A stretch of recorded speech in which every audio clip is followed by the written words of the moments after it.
شکل میں آتے تھے، لیکن یہاں دہیا کلبی کی شکل میں نہیں آئے ہیں۔ اگر دہیا کلبی کی شکل میں آتے تو حضرت عمر یہ نہیں کہتے وَلَا يَعْرِفُهُ مِنَّا أَحَدٌ، ہم میں سے اسے کوئی پہچانتا نہیں تھا، ہم میں سے اسے کوئی جانتا نہیں تھا۔ وہ تو جان جاتے کہ یہ دہیا کلبی ہے، یہ پوچھنے والا کون ہے۔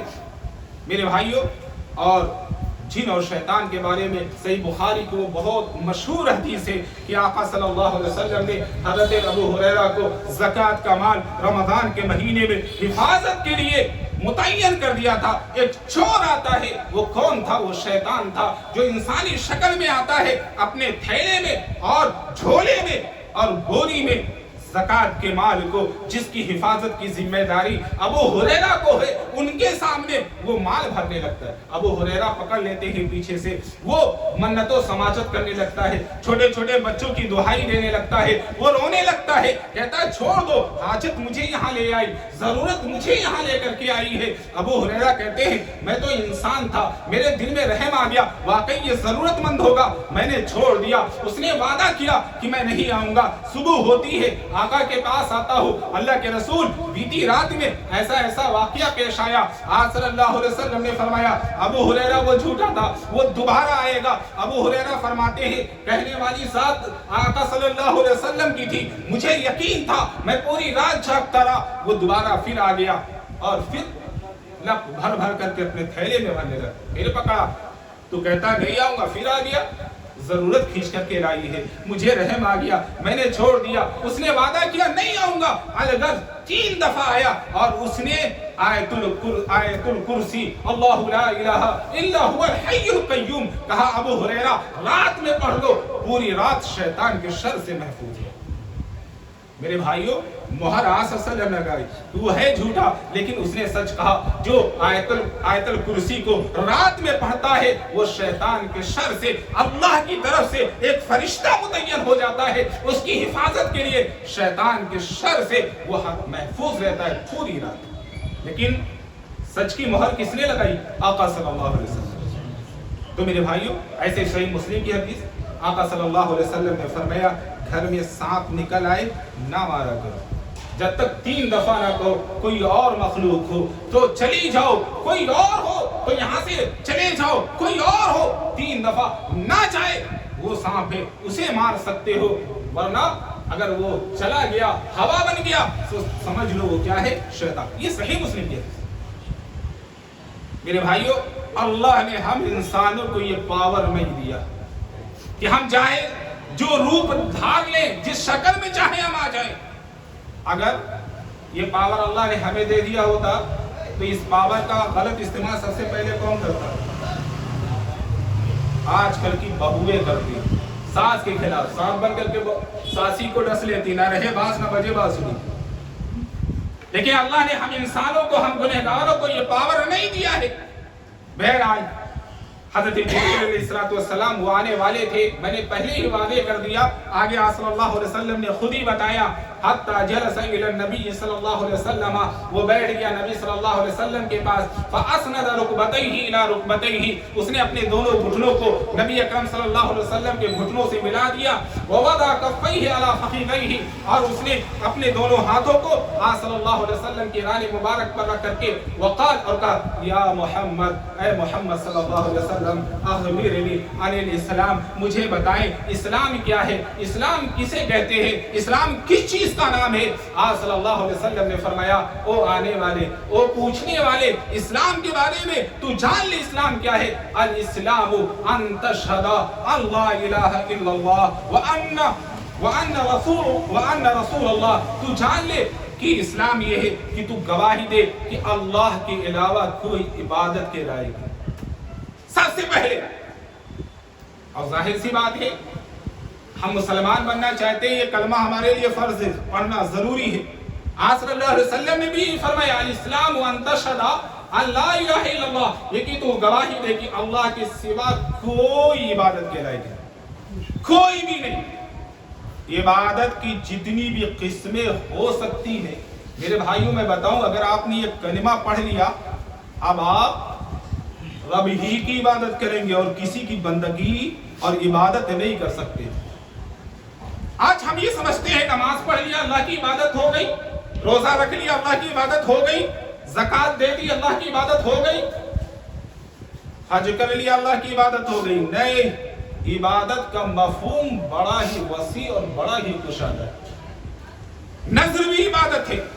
اب دعا کے بارے میں آقا صلی اللہ علیہ وسلم فرماتے ہیں دعا ہی عبادت ہے، اور ایک ضعیف حدیث ہے الدعاء مخ العبادہ، عبادت کا مقصد ہے کیا؟ دعا۔ یہ ضعیف حدیث ہے، لیکن آقا صلی اللہ علیہ وسلم نے ایک صحیح حدیث میں فرمایا الدعاء هو العبادہ، دعا ہی دراصل عبادت ہے۔ میرے بھائیو، یہ کلمہ کوئی عام کلمہ نہیں، ہم رب کی عبادت کا اقرار کر رہے ہیں، توحید کا اقرار کر رہے ہیں، ربوبیت کا، الوہیت کا۔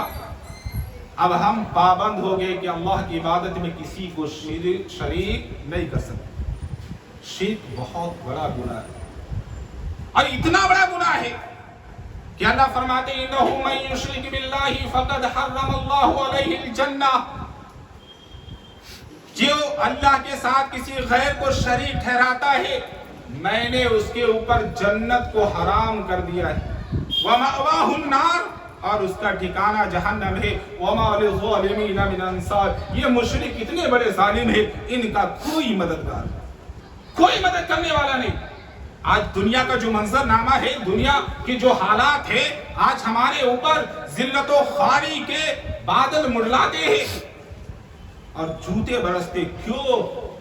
اس لیے کہ ہم نے توحید، اللہ کی عبادت کو خالص اللہ کے لیے نہیں انجام، ہم نے یہ مانا ہی نہیں، ہم نے کلمہ کا مطلب سمجھا ہی نہیں، لا الہ الا اللہ محمد رسول اللہ کا مطلب کیا ہے؟ میرے بھائیوں، یہ کلمہ کوئی عام کلمہ نہیں ہے، یہ کوئی ہلکا کلمہ نہیں ہے، آپ اس کی اہمیت کو سمجھیں۔ حضرت موسیٰ علیہ السلام نے ایک مرتبہ رب سے دعا مانگی، اللہ اپنے کلیم اللہ کو کوئی ایسی چیز سکھا دے جس کے ذریعے سے میں تجھ سے کچھ مانگ سکوں۔ اللہ نے کہا موسیٰ لا الہ الا اللہ پڑھا کرو۔ حضرت موسیٰ علیہ السلام کہتے ہیں میرے اللہ، میں نے خاص چیز کا مطالبہ تجھ سے کیا تھا، یہ کلمہ تو ایسا ہے تیرے تمام بندے پڑھتے ہیں۔ اللہ نے کہا اے موسیٰ، یہ کلمہ کوئی ہلکا کلمہ نہیں ہے، یہ کلمہ کوئی عام کلمہ نہیں ہے۔ اے موسیٰ، اگر اس کلمے کو ترازو کے ایک پلڑے میں رکھ دیا جائے اور ساتوں آسمانوں کو اور ساتوں آسمانوں میں رہنے والے تمام کے تمام فرشتوں کو سوائے میرے، اللہ اپنے کو مستثنیٰ کر رہا ہے۔ ایک اور باریک نکتہ ملا میرے بھائیوں، میں بتاتا چلو کہ اللہ کی ذات کہاں ہے۔ اللہ کیا فرماتے؟ ساتوں آسمانوں کو، اس میں رہنے والے تمام کے تمام فرشتوں کو سوائے میرے، اور ساتوں زمینوں کو اور اس میں رہنے والی تمام مخلوقات کو ترازو کے ایک پلڑے میں رکھ دو۔ اے موسیٰ، ترازو کی جس پلڑے میں لا الہ الا اللہ رکھا ہوا ہوگا وہ پلڑا جھک جائے گا، وہ پلڑا بھاری ہو جائے گا۔ یہ ہے کلمہ میرے بھائیوں، شرک سب سے بڑا گناہ ہے۔ ہم جہاں یہ جان لیں، اللہ فرماتے ما کان للنبی والذین آمنوا ان یستغفروا للمشرکین ولو کانوا اولی قربى، اللہ اجازت نہیں دے رہا ہے اپنے کسی بھی نبی کو اور نہ ہی کسی مومن کو کہ اگر اس کا کوئی قریبی رشتہ دار، اس کا باپ، اس کی ماں، اس کی بہن، اس کا بھائی یا کوئی بھی شرک کی حالت میں مر گیا، وہ رب کے دربار میں آ کر کے اپنے رب سے وہ مغفرت اس کے لیے طلب نہیں کر سکتا۔ شرک اتنا بڑا پاپ، اتنا بڑا گناہ ہے۔ تو پہلے اقرا لا الہ الا اللہ، اس کے بعد آپ صلی اللہ علیہ وسلم فرماتے ہیں کہ وَأَنَّ مُحَمَّدًا رَسُولُ اللَّهِ، اور بے شک محمد صلی اللہ علیہ وسلم اللہ کے رسول۔ ہمیں ماننا ہے، یعنی اگر ہم نے صرف لا الہ الا اللہ کہا تو بھی ہم مسلمان اور مومن نہیں ہیں، صرف محمد رسول اللہ کا اقرار کیا، لا الہ الا اللہ کا اقرار نہیں کیا تو بھی ہم مومن اور مسلمان نہیں۔ دونوں جز کو ایک ساتھ اقرار کرنا، پڑھنا ضروری ہے۔ لا الہ الا اللہ محمد رسول اللہ، اور رسول صلی اللہ علیہ وسلم کی ذات وہ ذات ہے، اللہ نے وہ پیارا نبی عطا فرمایا ہمیں اور آپ کو کہ ہم جتنا بھی فخر کریں میرے بھائیوں کم ہے۔ آقا صلی اللہ علیہ وسلم فرماتے ہیں، صحیح مسلم کی حدیث ہے،